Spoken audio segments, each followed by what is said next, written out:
Hello friends, welcome to study with Kashi. तो friends, आज की इस वीडियो में हम क्लास 12 बायोलॉजी के अनसोल्व पेपर का सॉल्यूशन करने वाले हैं। देखिए फ्रेंड्स, आज की इस वीडियो में हम क्लास 12 बायोलॉजी के 2026 में आए हुए पेपर का सॉल्यूशन करने वाले हैं। तो देखिए, पेपर कोड है हमारा 348 EL। आज की इस वीडियो में हम इसके पार्ट 1 को करने वाले हैं। तो चलिए देखते हैं। देखिए, सबसे पहले आता है बहुविकल्पीय उत्तरीय प्रश्न, जो कि देखिए एक एक मार्क्स का पूछा जाता है। और देखिए, बहुविकल्पीय उत्तरीय प्रश्न की जो संख्या होती है वो होती है 4, यानी कि 4 क्वेश्चन एक एक मार्क्स के पूछे जाते हैं। तो कुल मिलाकर बहुविकल्पीय उत्तर कितने प्रश्न का पूछा जाता है? 4 मार्क्स का पूछा जाता है। तो चलिए फ्रेंड्स, देखते हैं। इसमें हमारा पहला बहुविकल्पीय उत्तरीय प्रश्न है। तो देखिए, टेस्टोस्टेरोन हार्मोन संश्लेषित एवं स्रावित होता है। ऑप्शन नंबर ए है अधिवर्षण से, ऑप्शन नंबर बी है सर्टोली कोशिकाओं से, ऑप्शन नंबर सी है शुक्राणु से, ऑप्शन नंबर डी है लीडिंग कोशिकाओं से। तो फ्रेंड्स, अगर आप इस क्वेश्चन का राइट आंसर जानते हैं तो कमेंट में जरूर बताना।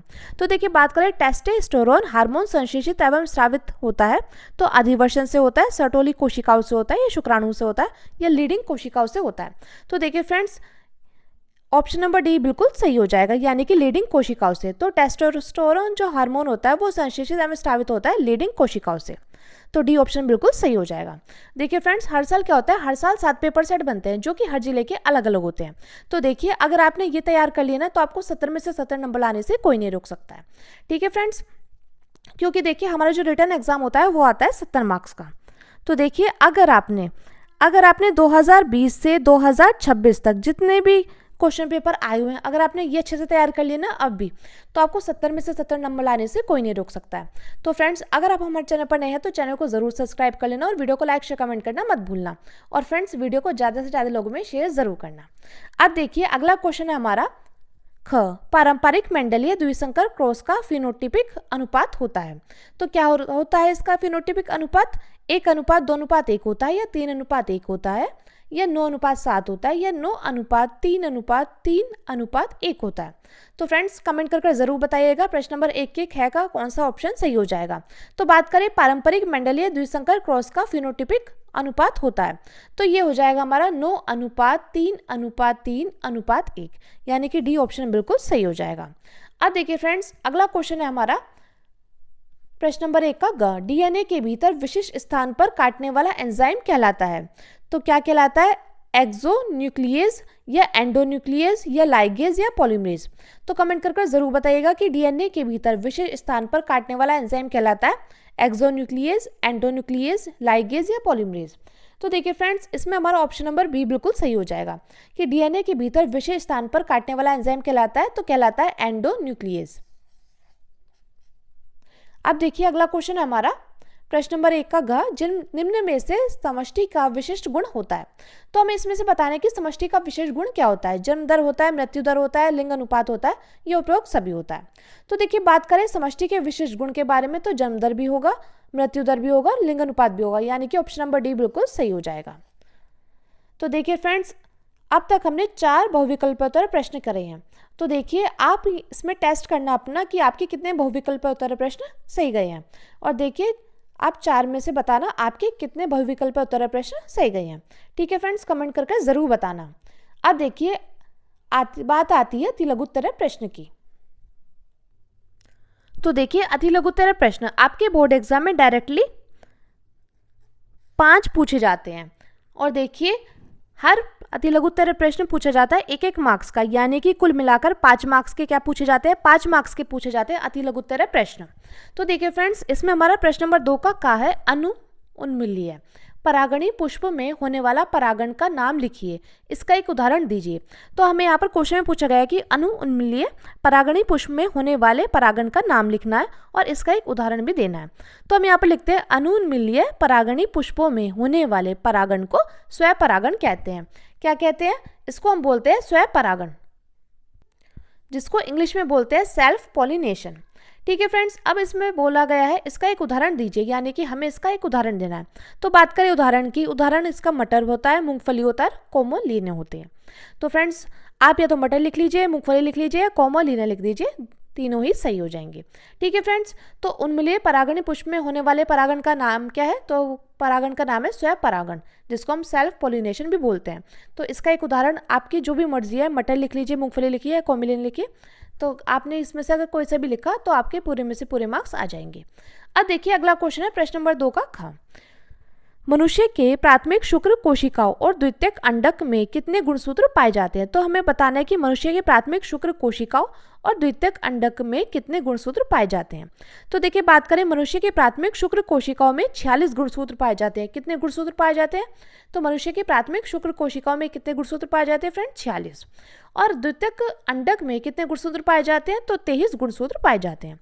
अब देखिए अगला क्वेश्चन हमारा प्रश्न नंबर 2 का ग। मेंडल द्वारा प्रस्तावित वंशागति के 2 सामान्य नियम लिखिए। तो हमें यहाँ पर मेंडल द्वारा प्रस्तावित वंशागति के 2 सामान्य नियम लिखने हैं। तो हम यहाँ पर लिखते हैं मेंडल द्वारा प्रस्तावित वंशागति के 2 सामान्य नियम निम्न है।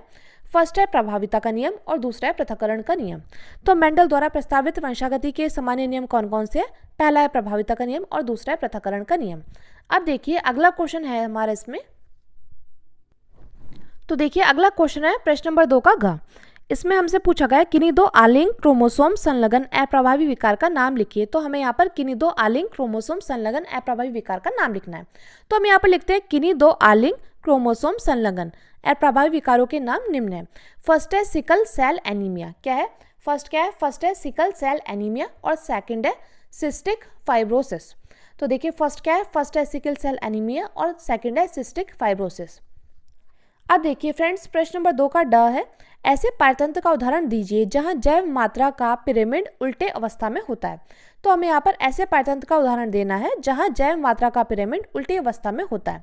तो देखिए जलीय पारतंत्र का उदाहरण है ऐसा है जो जैव मात्रा का पिरामिड उल्टे अवस्था में होता है।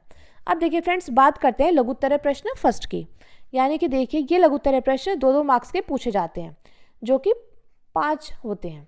जिनकी संख्या कितनी होती है? जिनकी संख्या होती है 5। यानी कि लघुत्तरीय प्रश्न फर्स्ट कितने मार्क्स के पूछे जाते हैं? तो ये पूछे जाते हैं डायरेक्टली 10 मार्क्स के। ठीक है फ्रेंड्स, इसमें देखिए हमारा फर्स्ट है प्रश्न नंबर 3 का अनुलेखन इकाई की संरचनात्मक जीन डीएनए के दोनों रज्जुक का नाम लिखिए। तो हमें यहाँ पर अनुलेखन इकाई की संरचनात्मक जीन डीएनए के दोनों रज्जुक का नाम लिखना है। तो देखिए हम यहाँ पर लिखते हैं ब्लैक पेन से हेडिंग डालना और लिखना है टेम्पलेट रज्जुक। तो देखिए इसमें हम लिखेंगे यह डीएनए का वह रज्जुक है, रज्जुक को स्ट्रैंड भी बोलते हैं। ठीक है, तो देखिए यह डीएनए का वह रज्जुक है जिसकी ध्रुवता 3' से 5' होती है। अनुलेखन के दौरान डीएनए निर्भर आरएनए पॉलीमरेज इसी रज्जुक को पढ़कर इसके पूरक आरएनए का निर्माण करता है। तो देखिए बात करते हैं टेम्पलेट रज्जुक की। तो यह डीएनए का वह रज्जुक है जिसकी ध्रुवता 3' से 5' होती है। अनुलेखन के दौरान डीएनए निर्भर आरएनए पॉलीमरेज इसी रज्जुक को पढ़कर इसके पूरक आरएनए का निर्माण करता है। अब देखिए सेकंड है, इसमें सेकंड रज्जुक है कोडिंग रज्जुक। इसमें हम लिखते हैं यह डीएनए का वह रज्जुक है, रज्जुक यानी कि स्ट्रैंड। तो आप रज्जुक लिख लीजिए, स्ट्रैंड लिख लीजिए, दोनों एक ही बात है। तो यह डीएनए का वह रज्जुक है जिसकी ध्रुवता 5' से 3' होती है। यह रज्जुक अनुलेखन प्रक्रिया में भाग नहीं लेता है। ठीक है फ्रेंड्स, तो देखिए आप अगर चाहते हैं इस क्वेश्चन का स्क्रीनशॉट लेना तो आप ले सकते हैं। ठीक है फ्रेंड्स, और फ्रेंड्स अब चलते हैं अगले क्वेश्चन की तरफ। और देखिए फ्रेंड्स अगर आपको वीडियो अच्छी लग रही है तो प्लीज़ ज़्यादा से ज़्यादा लोगों में शेयर जरूर करना और वीडियो को लाइक शेयर कमेंट करना मत भूलना। और फ्रेंड्स अगर आप चाहते हैं इसका पार्ट 2 है तो आप कमेंट करके ज़रूर बताना। देखते हैं अब अगला क्वेश्चन है हमारा इसमें। तो देखिए अगला क्वेश्चन है प्रश्न नंबर 3 का ख। इस क्वेश्चन में हमसे बोला गया है डीएनए में विविधता लाने वाली 2 क्रियाओं की व्याख्या कीजिए। तो हमें यहाँ पर डीएनए में विविधता लाने वाली 2 क्रियाओं की व्याख्या करनी है। तो देखिए हम यहाँ पर लिखते हैं फर्स्ट हेडिंग हम डालेंगे उत्परिवर्तन। क्या डालेंगे? उत्परिवर्तन। तो हम इसमें लिखेंगे डीएनए के न्यूक्लियोटाइड अनुक्रम में होने वाली स्थायी परिवर्तन को उत्परिवर्तन कहते हैं। क्या कहते हैं? उत्परिवर्तन किसे कहते हैं? तो डीएनए के न्यूक्लियोटाइड अनुक्रम में होने वाले स्थायी परिवर्तन को उत्परिवर्तन कहते हैं। इससे नए जीन या जीन के नए रूप बनते हैं जिससे आनुवंशिक विविधता उत्पन्न होती है। तो उत्परिवर्तन क्या होता है? इसमें डीएनए के न्यूक्लियोटाइड अनुक्रम में होने वाले स्थायी परिवर्तन को उत्परिवर्तन कहते हैं। इससे नए जीन या जीन के नए रूप बनते हैं जिससे आनुवंशिक विविधता उत्पन्न होती है। अब देखिए इसमें सेकंड पॉइंट है पुनर्संयोजन। इसमें हम लिखते हैं अर्धसूत्री विभाजन के दौरान समजात गुणसूत्रों के बीच आनुवंशिक पदार्थ का आदान प्रदान होता है। इससे जीनों के नए संयोजन बनते हैं और संतानों में विविधता आती है। तो फ्रेंड्स अगर आप चाहते हैं इस क्वेश्चन का स्क्रीनशॉट लेना तो आप ले सकते हैं। तो डीएनए में विविधता लाने वाली 2 क्रियाओं की व्याख्या हमने करनी थी तो हमने कर दी। एक तो उत्परिवर्तन, दूसरा है पुनर्संयोजन। तो आप स्क्रीनशॉट ले सकते हैं। अब देखिए फ्रेंड्स अगला क्वेश्चन हमारा प्रश्न नंबर 3 का ग। निम्न रोगों के रोगजनक जीवों के नाम लिखिए। तो हमें यहाँ पर निम्न रोगों के रोगजनक जीवों के नाम लिखने थे। फर्स्ट है निमोनिया, सेकंड है अमीब्ता, थर्ड है एस्केरिस्ता और फोर्थ है फाइलेरिया। तो चलिए लिखते हैं। तो देखिए सबसे पहले लिखेंगे निमोनिया। तो हमें क्या पूछा गया था, निम्न रोगों के रोगजनक जीवों के नाम लिखने थे। तो निमोनिया का क्या हो जाएगा, निमोनिया का हो जाएगा स्ट्रेप्टोकोकस निमोनिया। क्या हो जाएगा, इसका हो जाएगा स्ट्रेप्टोकोकस निमोनिया। क्या हो जाएगा फ्रेंड्स, इसका हो जाएगा स्ट्रेप्टोकोकस निमोनिया। ठीक है, तो निमोनिया का क्या हो जाएगा, स्ट्रेप्टोकोकस निमोनिया। अब देखिए बात करते हैं अमीब्ता की। तो इसका हो जाएगा हमारा एंट अमीबा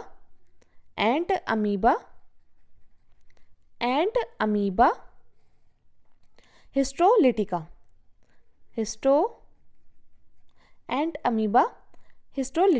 क्या हो जाएगा, इसका हो जाएगा एंट अमीबा हिस्टोलिटिका। ठीक है फ्रेंड्स, अब देखिए थर्ड है एस्केरिस्ता। तो इसका हो जाएगा एस्केरिस लुम्ब्रिकाइड्रस। क्या हो जाएगा, इसका हो जाएगा हमारा एस्केरिस लुम्ब्रिकाइडस। ठीक है फ्रेंड्स, और देखिए फाइलेरिया का क्या हो जाएगा, फाइलेरिया का हो जाएगा वुचुरेरिया बैनक्रॉफ्टी। क्या हो जाएगा, वुचुरेरिया बैनक्रॉफ्टी। तो वुचेरेरिया।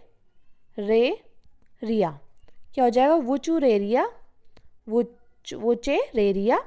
और बैनक्रॉफ्टी। ठीक है फ्रेंड्स, तो देखिए इस क्वेश्चन में हमसे क्या पूछा गया था, इस क्वेश्चन में हमसे बोला गया था निम्न रोगों के रोगजनक जीवों के नाम लिखिए। तो निमोनिया का हो जाता है स्ट्रेप्टोकोकस निमोनिया, और अमीब्ता की बात करें इसका हो जाएगा एंट अमीबा हिस्टोलिटिका, और एस्केरिस्ता का हो जाएगा एस्केरिस लुम्ब्रिकाइड्स। और देखिए बात करें फाइलेरिया की, तो इसका हो जाएगा वुचुरेरिया बैनक्रॉफ्टी। क्या हो जाएगा फ्रेंड्स, इसका हो जाएगा वुचुरेरिया बैनक्रॉफ्टी। अब देखिए अगला क्वेश्चन है हमारा इसमें। तो देखिए फ्रेंड्स नेक्स्ट क्वेश्चन है प्रश्न नंबर 3 का घ। इसमें हमसे बोला गया है ऊर्जा पिरामिड कभी उल्टी अवस्था में नहीं होता, समझाइए। तो हमें इसमें बताना है कि ऊर्जा का जो पिरामिड है वो कभी भी उल्टी अवस्था में नहीं होता। तो हम यहाँ पे लिखते हैं ऊर्जा का पिरामिड हमेशा सीधा होता है। क्या होता है, जो ऊर्जा का जो पिरामिड होता है वो हमेशा सीधा होता है और कभी उल्टा नहीं हो सकता, क्योंकि खाद्य श्रृंखला में ऊर्जा का प्रवाह हमेशा एक ही दिशा में होता है। क्या होता है, जो खाद्य श्रृंखला होती है उसमें जो ऊर्जा का प्रवाह क्या होता है, एक ही दिशा में होता है, यानी कि उत्पादक से उपभोक्ता की ओर होता है, और प्रत्येक स्तर पर ऊर्जा की मात्रा कम हो जाती है।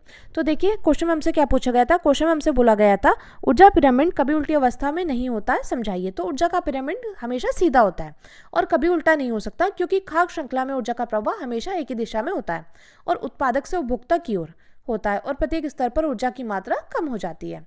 अब देखिए प्रश्न नंबर 3 का डा है अप्रद और अप्रदहारी से आप क्या समझते हैं। तो हमें इसमें बताना होगा कि अप्रद और अप्रदहारी से हम क्या समझते हैं। तो हम ब्लैक पेन से हेडिंग डालेंगे और लिखेंगे अप्रद। तो इसमें हम लिखते हैं ये मृत पौधों और मृत जंतुओं के अवशेष तथा उनके मलमूत्र होते हैं। क्या होते हैं, जो अप्रद होते हैं ये मृत पौधों और मृत जंतुओं के अवशेष तथा उनके मलमूत्र होते हैं। और पारिस्थितिक तंत्र में इनकी क्या भूमिका होती है, यह अप्रद खाद्य श्रृंखला का आधार होते हैं। क्या होता है, ये जो अप्रद होते हैं ये खाद्य श्रृंखला का क्या होते हैं, आधार होते हैं। और बात करें अप्रदहारी, तो ये क्या होते हैं, ब्लैक पेन से हेडिंग डालिए और लिखिए अप्रदहारी। इसमें हम लिखते हैं ये वे परपोषी जीव होते हैं जो मृत कार्बनिक पदार्थों जैसे अप्रद का भक्षण करते हैं, उदाहरण जैसे कि केंचुआ और दीमक। और बात करें इसकी क्रियाविधि की, इसकी क्रियाविधि हो जाएगी ये अप्रद को खाकर उसे छोटे छोटे कणों में विभाजित कर देते हैं। क्या करते हैं, ये अप्रद को खाकर उसे छोटे छोटे कणों में विभाजित कर देते हैं, जिससे पदार्थों का सतही क्षेत्र बढ़ जाता है और बैक्टीरिया व कवक आसानी से उन पर काम कर पाते हैं। तो फ्रेंड्स आप चाहते हैं अगर इसका स्क्रीनशॉट लेना तो आप इसका स्क्रीनशॉट ले सकते हैं। हमें क्वेश्चन में बोला गया था अप्रद और अप्रदहारी से आप हम क्या समझते हैं। तो अप्रद क्या होते हैं, ये मृत पौधों और मृत जंतुओं के अवशेष और इनके मलमूत्र होते हैं। और पारिस्थितिक तंत्र में क्या भूमिका रहती है, यह अप्रद खाद्य श्रृंखला का आधार होते हैं। और बात करें अप्रदहारी की, ये वे परपोषी जीव होते हैं जो मृत कार्बनिक पदार्थों जैसे अप्रद का भक्षण करते हैं, जैसे कि केंचुआ और दीमक। और बात करें इसकी क्रियाविधि की, तो इसकी क्रियाविधि है ये अप्रद को खाकर उसे छोटे छोटे कणों में विभाजित कर देते हैं, जिससे पदार्थों का सतही क्षेत्र बढ़ जाता है और बैक्टीरिया व कवक आसानी से उन पर काम करते हैं। काम कर पाते हैं। तो फ्रेंड्स आज की वीडियो बस इतना ही। अगर फ्रेंड्स आप चाहते हैं इसका पार्ट 2 तो कमेंट कर ज़रूर बताइएगा। और फ्रेंड्स आप कमेंट करके ये बताइएगा बहुविकल्प उत्तर प्रश्न में आपके 4 में से कितने मार्क्स आए हैं। और फ्रेंड्स आज की वीडियो बस इतना ही। मिलते हैं नेक्स्ट वीडियो में। Thank you, thanks for watching.